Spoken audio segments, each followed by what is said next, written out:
vibe. Look in my eyes, he hypnotized. He don't know why. He don't know why. Warning, extended satirical material in this program may strike some viewers as vulgar, offensive, prurient, or worst of all, serious. It's satire. Please adjust your expectations and interpretations accordingly. Welcome to Why So Spicy with Nicholas B. So thanks for being on the show, Why So Spicy. I just wanted to talk to you about your life and a portion of it because I found it so interesting that when you were talking about it, I'm like, no way. Because I know you now, and you're like such an innocent, nice guy. I'm like, no way you did what you said you did. And then you showed me a photo. I'm like, damn, you really did. But anyways, you know how in Marvel Comics and all the new movies, they say like the origin story. So I wanted to ask you about where were you born? Where did you come from? Well, I was born in Coatesville, Pennsylvania. And I lived in Lancaster County, Pennsylvania, all the way up until 2016 before I came out here to Colorado. Oh, my God. You literally lived your whole life in Pennsylvania. And was it in a rural? Yep. I don't know anything about Pennsylvania. Was it in a big city, a medium city, or a small mining village? Well, Lancaster City is a very small town, I would say, but it's surrounded by country, Amish, farms. Like, if I go 30 minutes in any direction in Lancaster City, I'll be out in the suburbs where there's farms, Amish men, and things like that. So you grew up as an Amish boy? You had no electricity? No, just kidding. Yeah. I wouldn't have made it a week. Seriously, like having to live off the land and churn your own butter and get your own milk that's not cold because no electricity. Like you didn't have no radio, no television, I mean, if you didn't know any better, I guess you would survive like the people in Afghanistan do or the villages of South America in the mountains. But my God, now that I know about things, like I couldn't. And if you knew you saw someone else with it, you'd be like, Dad, why don't we have that? Like, you know what I'm saying? You drive by these farms and you feel so bad for them on their way of life, but yet they seem so damn happy. So either they're doing something right or we're doing something right. But they're very humble and happy people. The only thing I worry about them is the medical portion. Like, I hope they get medical care because if they're just doing the prayer thing, they're going to die. Like, you know what I'm saying? If they get sick, like if they break a leg, like they need medical help. But I don't know what they believe in. So, but yeah, they don't do vaccinations. No vaccinations. Yeah, that's not because they probably not expose too many people, but it's the breaking of the leg or the heart attack or something like they need surgery or their appendix burst. Like prayer isn't going to cut it. You need a surgeon. Like, you know what I'm saying? When my dad was in chemo for cancer, there was an Amish lady that sat next to him that was also getting chemo. So, cool. I mean, it depends if they're... That's cool. Yeah. I mean, there's so many different types of Amish. There's old order, there's, modern, and their beliefs change dramatically. Oh, I didn't think about that. Because there's many different types of Catholics. There's different types of Protestants. Yes. Yeah, you're right. That's true. I just think of and then there's the Church of Jebediah. That's all I know in Ezekiel. Those two. Yeah. Ezekiel side where you get your ass beat, or the Jebediah side that goes in parties. Yep, exactly. You grew up in a somewhat rural portion then because you knew the Amish and you saw them in their little buggies and stuff. And then you later became a printing press. Like, how did you hurt your hand? What happened there? Okay, I got into the lithographs department, and at Clark's, we basically print metal cans, your spice cans, film canisters, the popcorn tins you see at Christmas time. We did all that type of decoration. Well, I was on the job about a year and a half, and a piece of metal came through, caught on a belt, and sliced my 3 fingers on my left hand. I had to have 12 surgeries from 2000 to 2001. I went to 12 hand surgeries at Philadelphia Hand Center. So that was a big part of what caused me health issues now is from stuff that happened back in 2000.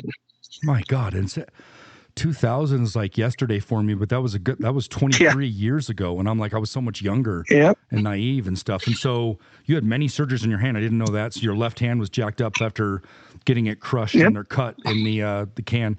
Like, was it a great big press that would just like come down every 3 seconds and you looked away and you forgot that it was coming down? Or? No, It was a piece of metal that came through what I operated was a coder. It's basically a giant roller that has coating on it. And as it came through the machine, it caught the belt, which threw the metal piece up towards me, and it caught my hand. Oh, so you didn't put your hand in there and get it caught. It actually shot out No. at you. Yes. I put my hand up to block the sheet from hitting me in the face, and it caught my 3 fingers. Oh, my God. It was a freak accident. You could have literally died if it would have hit your head. Like, my God. Yeah, it's not a safe job. That's for damn sure. Did the company like help out with your medical bills, or did they just say? Sorry, they paid. No. They paid 100%. That's awesome. And they tried. You know, they covered workman's comp, everything. And I went back to work with them until 2016. Oh my God! Now I think it was 2010. I had to have reconstructive foot surgery on my left foot from being on the concrete for so long inside the plant. I'd worked 60, 70 hours a week. So it was a lot of standing. I have a plate and a screw in my foot from when they reconstructed my foot because I kept tearing tendons out of my ankle from standing so long. So they had to reinforce everything to stop me from ripping out tendons. Hold on. Did you retire after 20 years from that company, or did you only make it 16? Nope, I made it 16 years, and I during 2016. See, my father also worked at Clark's. He was there for 30 plus years. He had cancer, and then my mother had kidney failure. So in 2016, both of my parents passed away. Oh, fuck. And sorry. my first wife and I ended up separating. I'm sorry. And that's when I came out here to Colorado. Damn, 4 years from retirement. Fuck. And with all the stuff I've been through at Clark's, I had no choice but to leave. I just couldn't do it anymore mentally. 4 more years. That's all you needed for retirement. Oh my God! Do they call that a snowflake?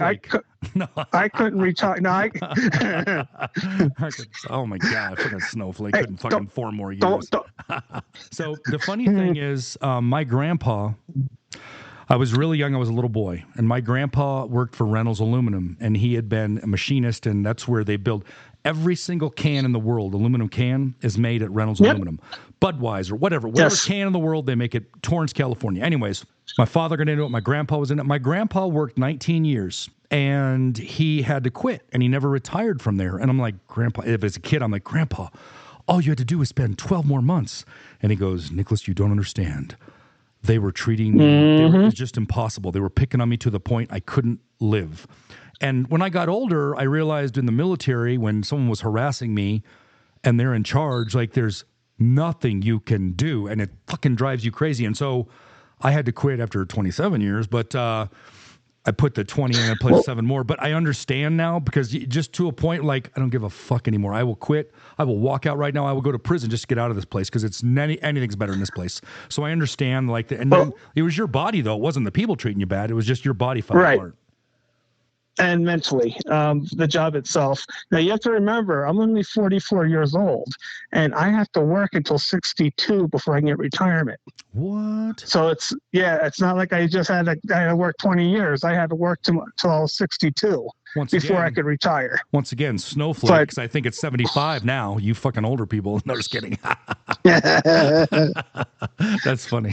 And so you come out to Colorado, and then what happens in Colorado? Well, I want to back up one step before Colorado. Yeah. It's okay. I was sitting in my house in Millersville, and like I said, both my parents have passed. My wife left. I was sitting there at my desk alone, thinking. I thought, okay, I had a 1911 45 semi-automatic. Yeah. I put one round in it. I cocked it. I put it to the temple of my head. Right before I pulled the trigger, a friend of mine from Colorado calls me.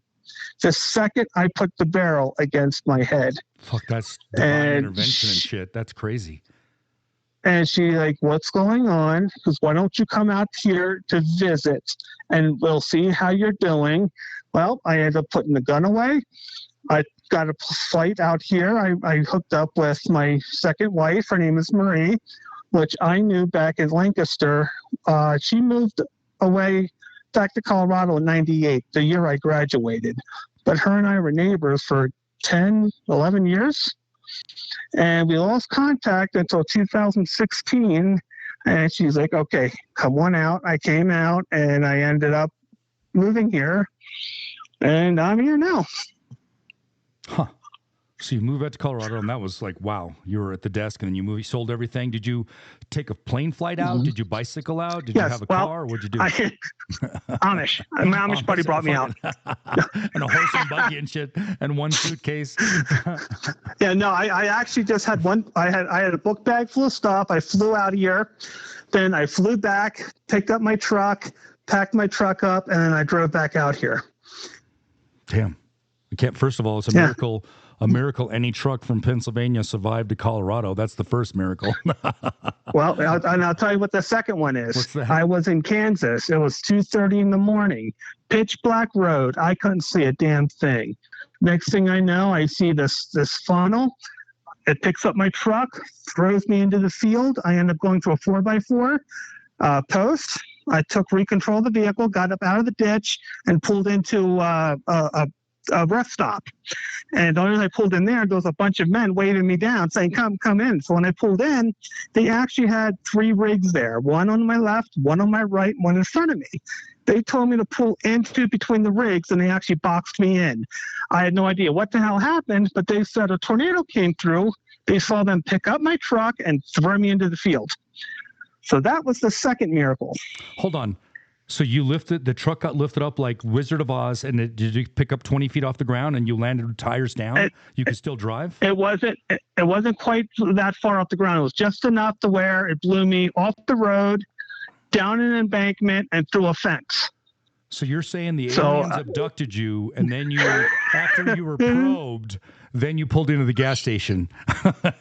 Well, that would explain the hemorrhoids. Yeah, Jesus.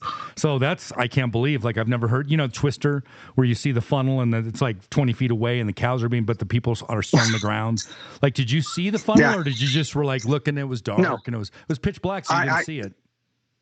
All I saw was fence hitting my windshield and the field once I landed into the field. I mean, did you know it was so I ended up out? You did feel the wind, right? No, not at all. Not at all. Damn. And so those truckers protected you and stuff? They actually saw. Yeah, they actually saw what happened, and they boxed me in with their trucks, which I didn't feel a whole lot safer because their trucks is in Iraq, and I'm thinking, dear God, what am going to follow me? I know, and then crush you. That'd be just the fucking your luck. So you make it out to Colorado after that, and you come to Colorado Springs or Denver? All right, I came to Colorado Springs. I met up with Marie. We ended up getting married. Okay, I guess we got married in 2020, and she was only, I think we were like 6 months into the marriage when she passed away. Holy shit. But before that, from 2016 till we got married, I actually worked for her. I was her security detail. She worked at a gentleman's club here in the Springs. Don't name any names. And don't name the name. Yeah, of the place, I did. But, I did. So you moved out from Pennsylvania. You met her. Did you know immediately what she was doing?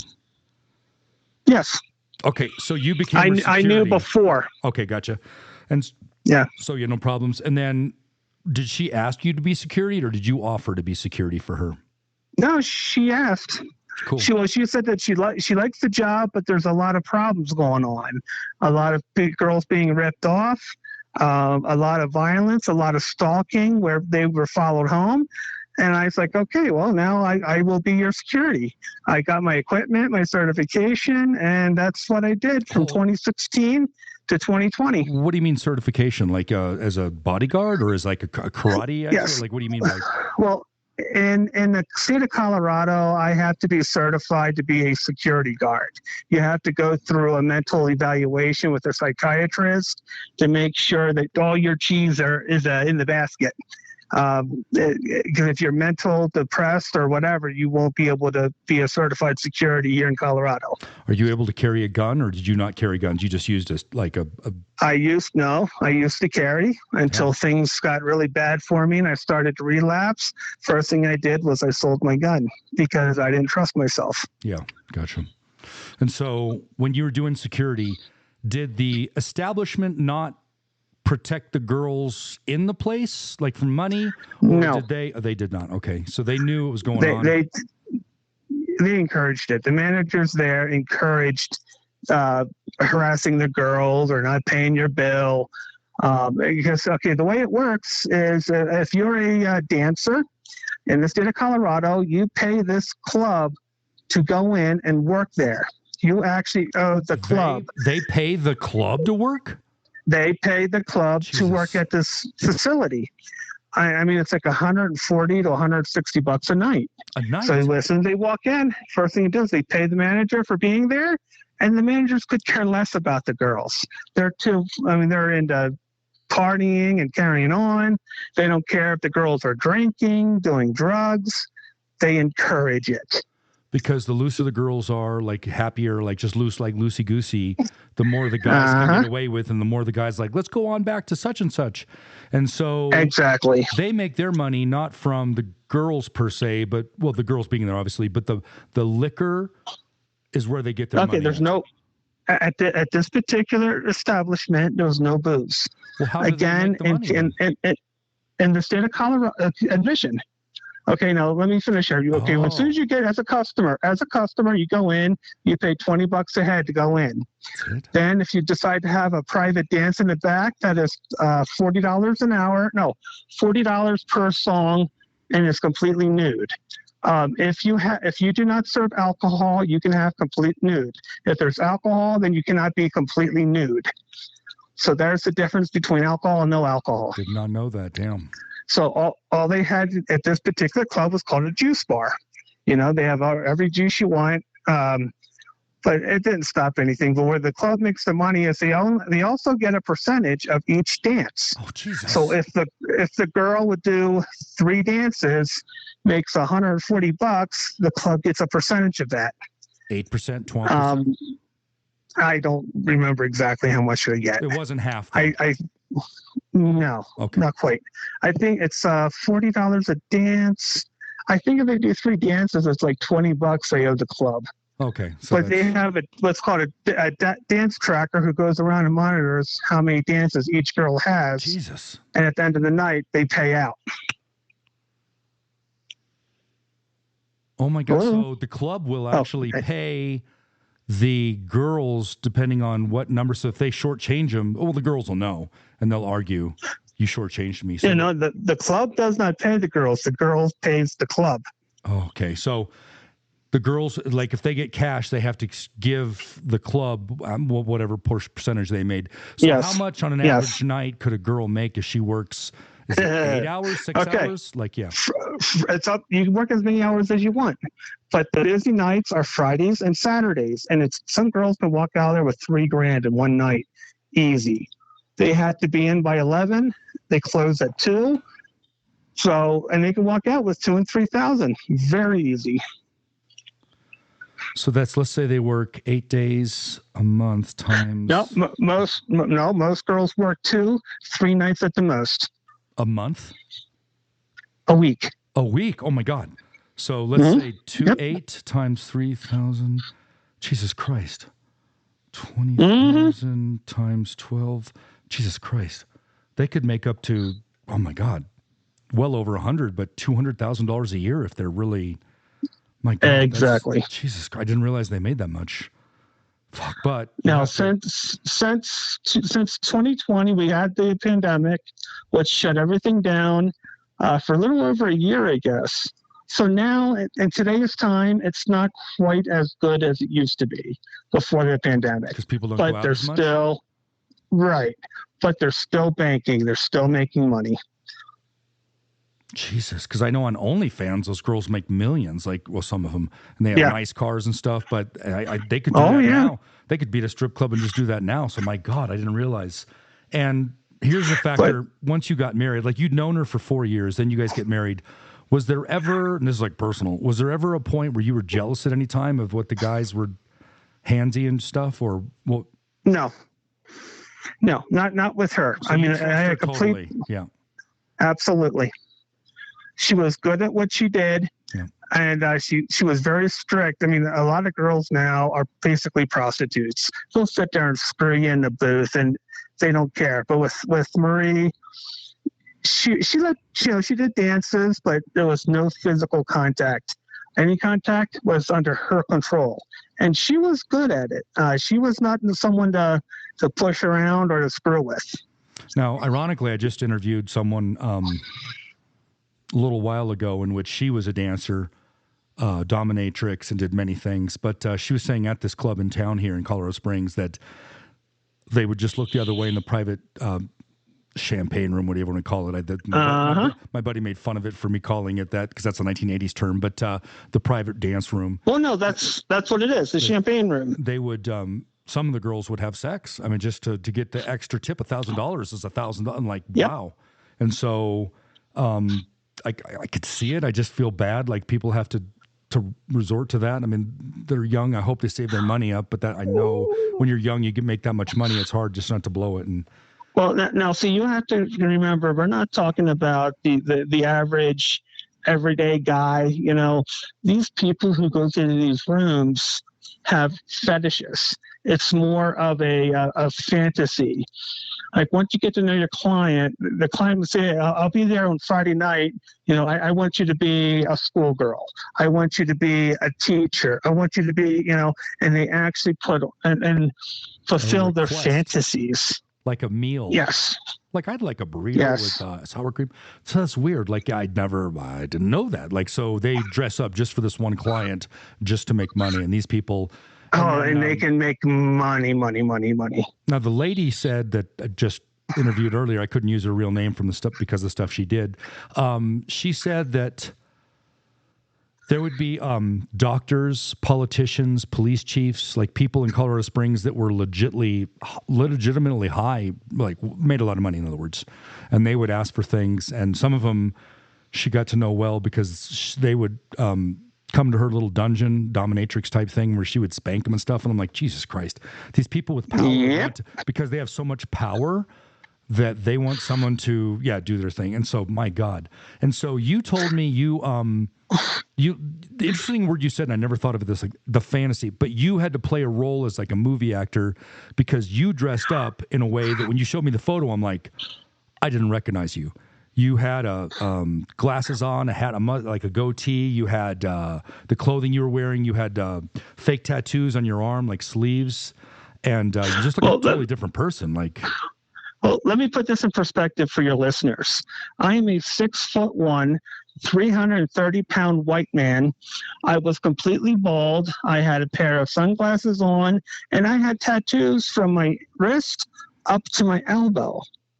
That's what they saw every weekend. Now, when I got off work, I got home, the sunglasses came off, the fake tattoos came off, and I was me. But while we're on the job, I have to act the part of a badass security personnel, just like the dancers have to act like a schoolgirl. They have to act like school teacher, whatever, librarianist. So, you had told me that, like, how are you going to know if Marie, the girl you're guarding, she's didn't get the money from the guy. He just walks out real quick because he doesn't want to pay his tip or whatever. So he walks out, and then she would text you on her phone that this is the guy, he has a black shirt, or what would happen? Exactly. Well, with Marie, she was that good that she can read people. If she even suspected someone was going to stiff her, before they walked away from her, she was already on the phone to me, giving me a description and all the details. And as soon as they walk out them doors, I got them. I'm on them in the parking lot. And if I have to, if it gets too far out of hand, I call the sheriff's department, and they got one that's always within a block of the club. So, but so if they didn't leave cash, like how would you know if their credit card, like she would run it, or how would you know if it went through? Because they can Okay, cancel here's it. the deal with that. Yeah. Most of it is cash business. Now, if someone would go in and use a card, and this has happened, they tried to use a debit card, their bank declined it. They were straight up honest with her. They'd come and talk to me in the parking lot, and I would work something out with them where I took their information. I know who they are. I got their license and all their personal information. And I said, okay, I'll see you tomorrow. Call me tomorrow sometime when you're at your bank. You got the cash. I'll come and get it, and everything's cool. There's no issues. And I've had to do that on a couple occasions. And the very next day, the people would call me up, say, hey, I got the money, and let's get this taken care of. Now, there's guys who would sit there and rack up a huge bill and try to dip out and not pay the bill. At that time, they run into me. And then if they didn't have any cash on them, we call the police. They'll be arrested. And we have a DA that works with the club for the girls for this type of incident. Oh my God. They have a portion, they know this is going to happen. So they have someone working with the club. That's bad. Like, man, it just happens so frequently that they have to do this. But I'll tell you what's more dangerous, and the biggest problems that we've had was people, they don't realize that the entertainer is putting on an act. They act like they love you. They'll treat you like they love you. They don't want you. But at the end of the night, these guys have in their head that they're studs and this woman wants them. So what do? They try to follow them home from the club at night. That's our biggest issue. Jesus. So that's why when she came into work, we always drove separate for that exact reason. We had one guy who kept following us. I called up ahead of her. I said, go straight home. I'll take care of this guy. I ended up cutting him off, blocking the road until she was able to get far enough away. He had no idea where she went. And at that point, then I turned around and went home. But I've had to cut off many people from following her, and I've had to do that with 2 other girls at the club, which end up hiring me for a weekend. So they did hire you because people would stalk them. Jesus. And that's these guys think that they're they think they're studs and the girls want them. No, they don't. It's an act, but they can't. They want your money. They can't get over that in their head. That man, that's scary. Mm-hmm. So, did you ever have to get in an altercation or fight or defend yourself or bring? Unfortunately. And what happened? Unfortunately, there? yes. Describe that to me. This guy was all jacked up on drugs and alcohol. He was drunk. He thought he really thought that he paid the bill for the lady, and he never did. Well, he came out shooting his mouth off at me, and ended up he took a swing at me. I dropped him, and I held him down until the cops showed up. He was high. He was intoxicated. I almost felt sorry for the guy, but at the same time, he knows what he can handle and what he can't handle. And what he was doing, he was acting like a complete idiot. So, yeah, I've had several cases where someone would try to attack me, and next thing they know, they're on the ground. Damn. They don't understand why this 300-pound guy has his knee across their neck. Damn, that's the part that scares me. Like, people are already, like, rude enough in regular bars when they get drunk, but I can't imagine them showing up. Now that marijuana is legal, what do you call it? Psilocybin and the shrooms and all that. People can be out of their minds. Mm-hmm. And those are the people. So did every girl have security, or did some girls just work without security? No. Most of them did not. Oh, my God. So they're getting ripped off all the time. Yep. Well, if they get good in with the manager might help them out, which basically if the girl would sleep with the manager, they got their own personal protection through him. Oh my God. But this is preying on women. I feel so bad. Oh, trust me, don't. They make enough money. If it was that bad, they wouldn't be there. I know, but I just don't want the managers taking advantage or the bouncers taking advantage of the young women. Like, they're just... Money fixes everything in these girls. I know, but when I was 20, I was so naive. I was like, okay, I'll do that. But these older people that are 30-year-old running the club or 40-year-old and these 20-year-old girls are just, you know what I'm saying, young and innocent, naive, not in a negative way, but just like they don't know the world. They may think they're street hard, but these 40-year-olds are just more conniving and the purveyor. Yeah, I feel bad. Damn. So yeah, but it's funny because just like with me, the tattoos on my arm were fake. Yeah. It actually was on a sleeve, but when you put them on, you can't tell they look real. When my wife would dress up to go into work, you would not recognize her from in the club to out in public. Her entire appearances change. And for that reason, we've already been out in a grocery store or Walmart and seen a couple of people she danced for, and they had no idea it was her. But we knew who they were, you know.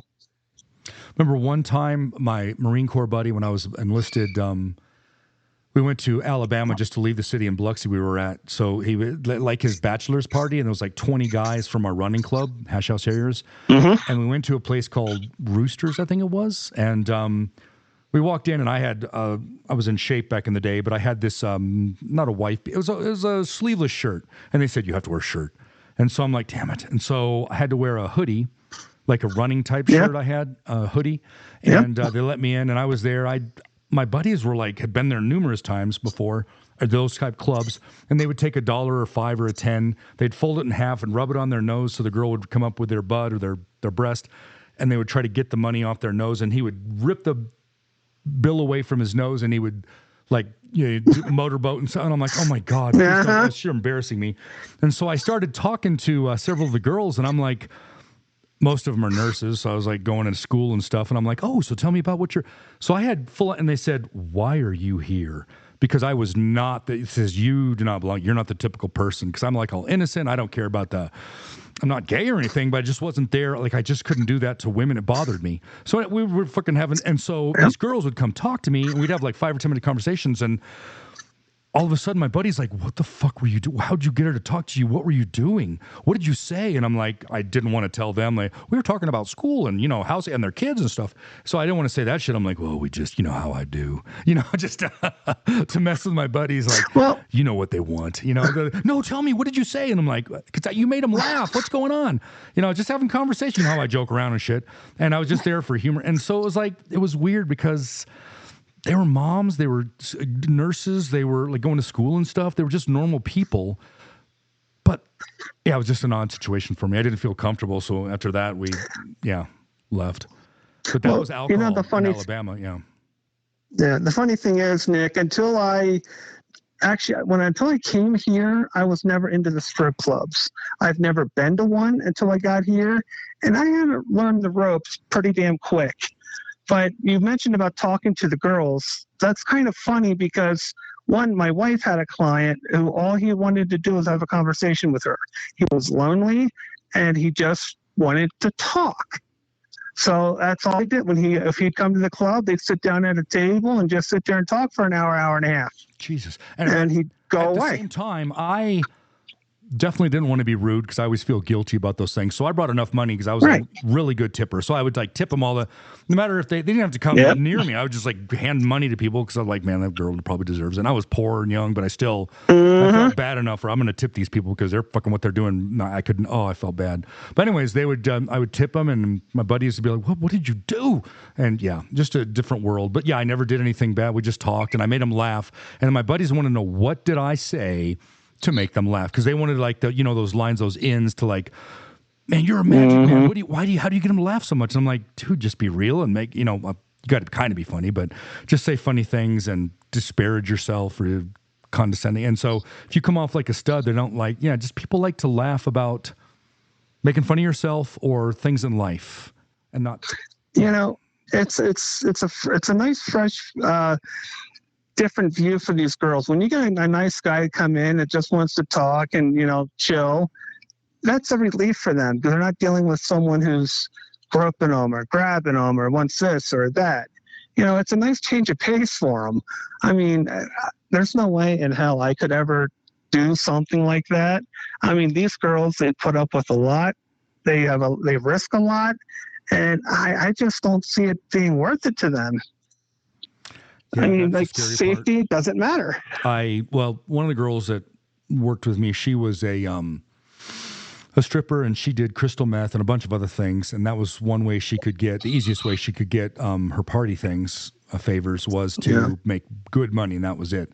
Now, going on the straight, like she was like working as a receptionist or a secretary, that was a much harder job because people are mean out there after 2020 COVID. Like, people are just mean to her. So it's like, damn, it almost makes her want to go back to that job.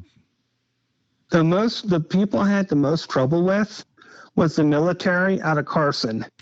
Carson is really close to this club, and they get a lot of business from them. And they're the ones that we had the most trouble out of. Well, those are the guys that they're so disciplined and there's so much stress and anxiety from deploying and coming back that I mean, I've been there. I got PTSD. I'm not right in the head, so I understand where they're coming from, but I also understand we're talking going about over the edge. Like, yeah, they're going to do they come in. things. Yeah, they come in, have a great time, and don't pay their bill. That's the trouble I had with them more than anything. I see what you're saying. I was thinking more of the because they're just don't want to spend the money and just try to run away. Like exactly. Restaurant, just not pay and sneak out the back shit. Yeah, I see that. Fuck. Well, they get the rocks off, rack up a $200 bill, and they split. I mean, I've had to chase someone all the way down to Carson already, and when I got a hold of them, I said, you know what, you can pay me now, or we'll contact the MPs and get your CEO out here and see what they think. Oh, well, fuck. When I started mentioning the CEO, they came up with the money real quick. Damn, because their lives will be ruined and they'll spend some jail time. Yeah, it won't be messed. They'll be kicked out. They're not good. When you're stereotyped, I mean, I didn't know. Fucked. The thing of it is, I was just bullshitting. I didn't know if I could do that. If that was even a thing, contacting. Yes, you can. In a heartbeat. Well, I learned that after the first time I bluffed them. Then that's when I realized, oh, okay, I got lucky. Yeah, a lot of ex-wives will do that, and it depends like the situation. But if she's being beaten or he's not paying, the CO, the commanding officer, will refer them to JAG, like the legal office, and he has to pay. Like, come on, don't be a dick. She has kids. You had kids with her. I don't care what you feel about her now. You have a responsibility to take care of those little kids. Like some of the people in this world, I just don't understand how they could hurt women or not pay for kids. Or everyone says like, oh yeah, I support women and kids, but then they go to do these things, and I'm like, oh. But anyways, they had a job. You helped with private security. How many years did you do that for? 5 years altogether, or? Well, when I came into Colorado, it was from 2016 to 2020. 2020. Prior to that, I did security from when I was, from 1998 until I left in 2016. I worked full-time at Clark's in the printing business. I also worked part-time at Manheim Auto Auction. It's one of the world's biggest car auctions. I did security there part-time while I was working full-time at Clark's. So, I've been in the security business. I'm sorry? You had 2 jobs, damn. Yes. Yep. For many, many years. And the auto auction, so people wouldn't steal the cars, you had to stay at night, or would you be there for the auction? They have 24-hour security. With my schedule, I worked on the weekends, second or third shift. So my job was basically keep the car safe. Like one of the items that got stolen the most was from an Lexus. The gear shift knobs, they're made out of wood, and people would steal them and make pipes out of them and sell them for like $200 a piece. I mean, there's never heard of that. Damn, that's crazy. Yep. That's so the dealers find. Yeah, and a lot of dealers got onto that, so they end up taking the knob off and dropping off in the office with the keys. But we have microchips that get stolen, radios, all kinds of craziness. Cars. Remember back in the day, I don't even remember what year this was, but when I was younger, they had these radio faceplates that, like, depending on the more colors and the more it bounced, like you see the music popping, and you could take it off. Like the radio was in there, but you take the faceplate off, and it was like useless without it. But people would, if it was left in there, they would steal the whole stereo out. Now, the stereo is built into the car, so there's nothing really taken. You have MP3, so it's not even really a stereo you're taking. It's like just a FM radio chip. Like, so it's totally different. Everything's on everyone's phones. That's how you play things. But back in the day, the stereos were a big thing that was stolen. That was like, man. Oh, yeah. 8 tracks before that, and then there's always something you could steal. Now, to break into a car, you better see something in there. Like there was recently something called Nordstrom's in California. There was a mob of people, like 20, 30, 40, 100 people, I don't know what, but they stole $100,000 worth of product, like clothing and shoes and all that. So I looked it up. $100,000 divided by 300, let's say. That's 333 items. And I'm like, there are dresses worth $1,200. There are shoes worth $500 to $1,000. And I'm like, that's actually not like one person could take 10 things. So I could easily see $100,000 from Nordstrom's because it's an upper scale, like, real like Saks Fifth Avenue and, like those type places. And I'm like, damn, two security guards can't stop 50, 75 people from running in there and stealing something with a mask on or a hat to the camera. And I'm like, damn it. People are getting more bold. Well, no. In that situation, our job isn't to stop them. Our job is to try to get license plates and call 911 and get the cops there.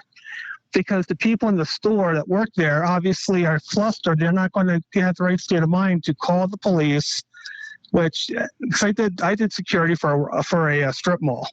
And our job wasn't necessarily to stop them in the store, but to get their description, get the vehicle plate, and contact the authorities. Because I'd be like Paul Blart Mall Cop. I'd come out with a Paul Blart Mall Cop with a baseball bat. I'd beat the shit out of their knees so they never walked again. I'm like, take that, bitch. Put the fucking... I don't care if it's a goddamn keychain. You steal from Nordstrom's, you're going down, bitch. But I understand.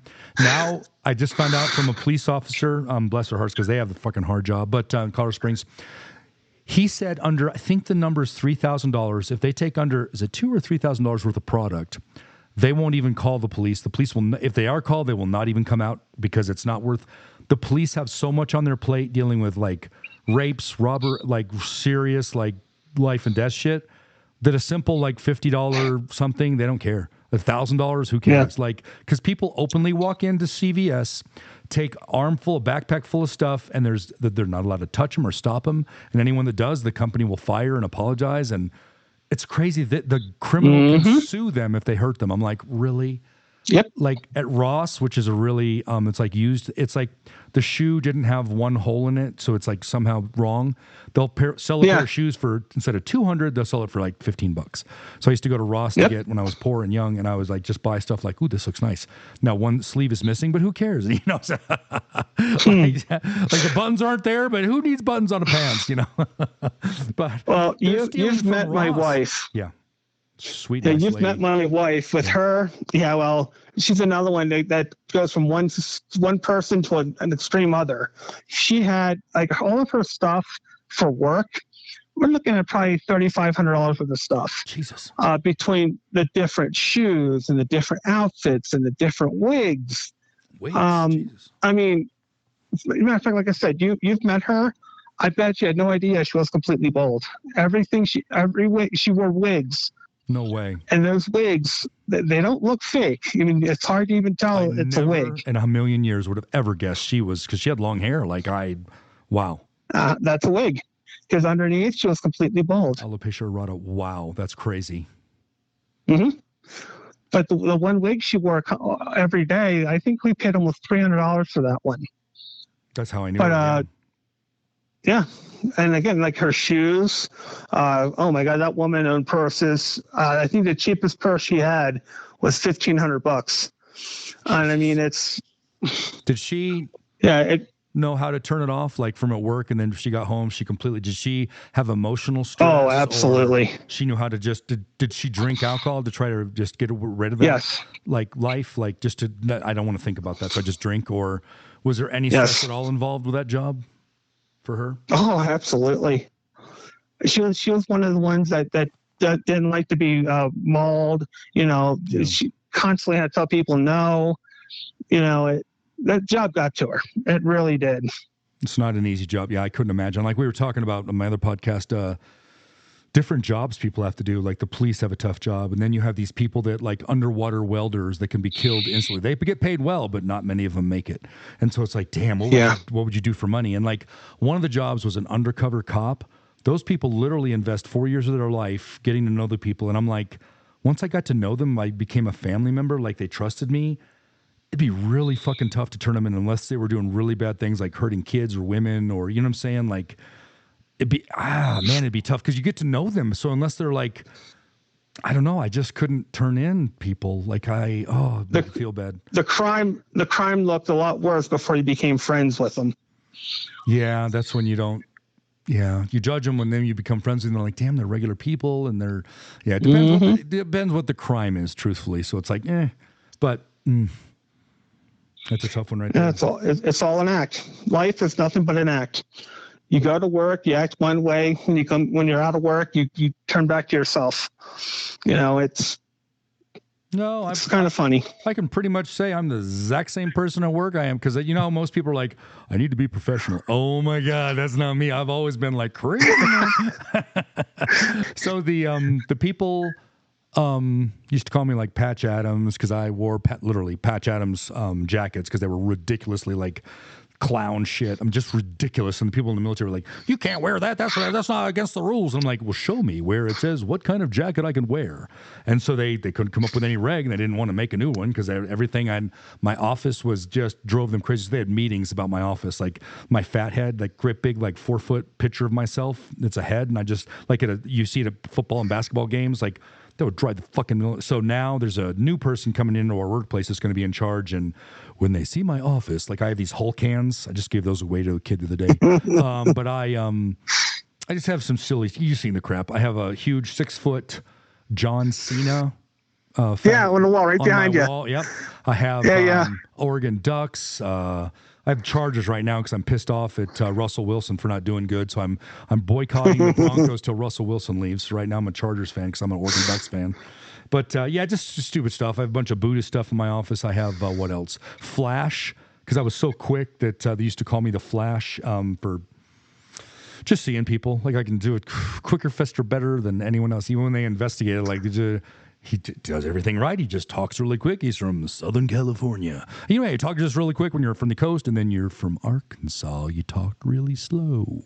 And so when you talk quick, I don't know if they hear me. I have to repeat things 3 times. I don't know if it gets through, but you need to really consider not putting oil in the gas tank. And they're like, what? I don't understand. I don't know. What does that mean? And so, my God. People, you have to literally tell people to swallow the pill and not insert it rectally. Like, really? Do you need injections for that? Well, yeah, legally, the lawyer said you didn't tell them not to swallow castor oil. You know what I'm saying? Whatever. Fucking stupid. Like, really? But there's people on YouTube from California that tell people to put yogurt in their Yahoo.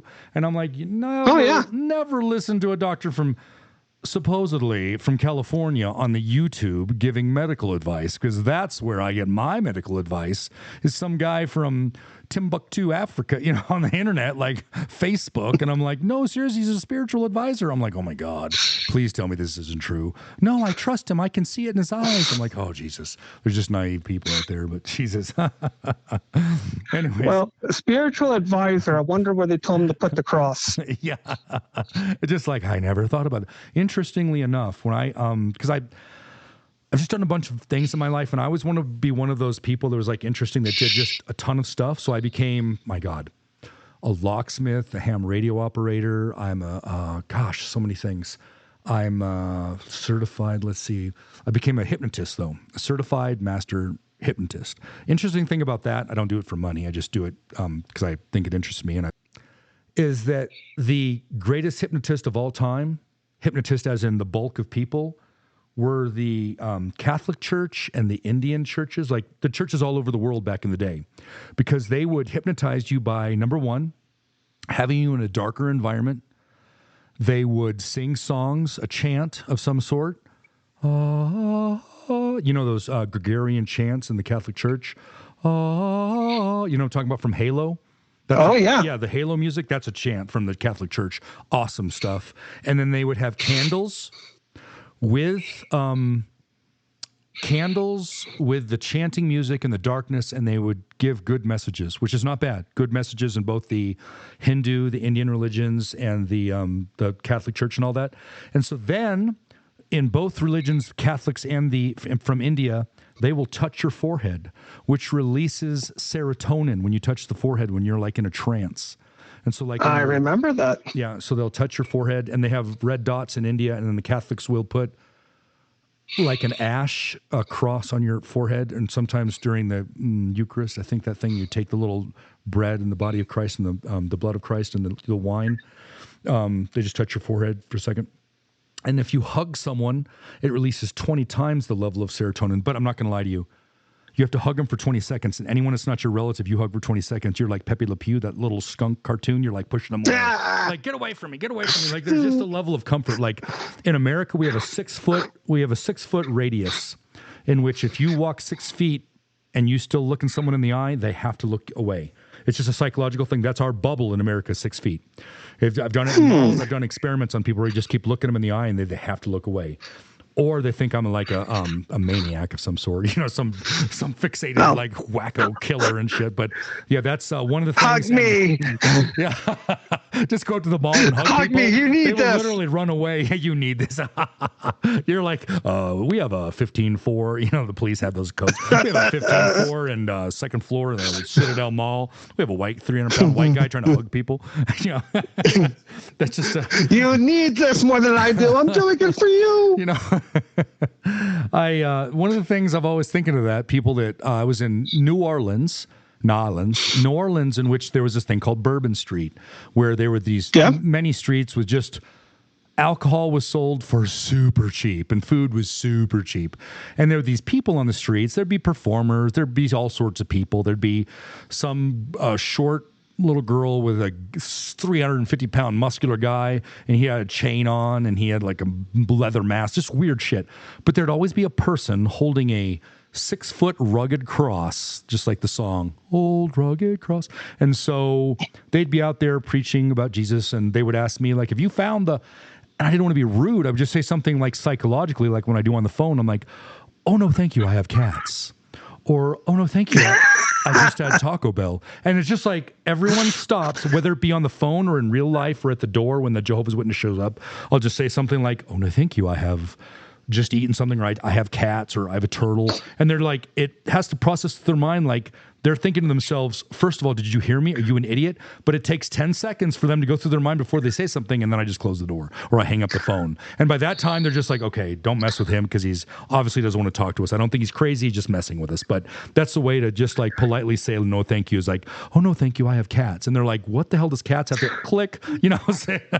So in real life, the religious people would look at me and they'd open their eyes real big, and I would just pass with a smile, and they're like, that guy's either really wacko, which I kind of am, but at the same time, like, okay, let's leave him alone because I have cats. You start screaming, I have cats. Well, here's one for you. I was in Lancaster, Pennsylvania. I was 17 years old. We lived in the city. I had 2 Jehovah's Witnesses knock on the door. I opened the door. They asked me, have you heard the good news? I said, yes, I have. I have syphilis. And they stopped, stared at me, turned, and walked away. I mean, usually I'd have to walk away. They walked away. That's one I've never heard of. And they said, have you heard the good news? I said, yes, I did. I have syphilis. Boy, that's one I'd never heard of before, but that's good. But for the record, I don't have syphilis. But... I know, but yeah, that's funny. So anyway, Sam, that was good talking to you. I'm going to bring the show to a close now on Why So Spicy. But good talking to you, Sam, and I'll talk to you later, okay? Likewise. Take care, my friend. Thank you.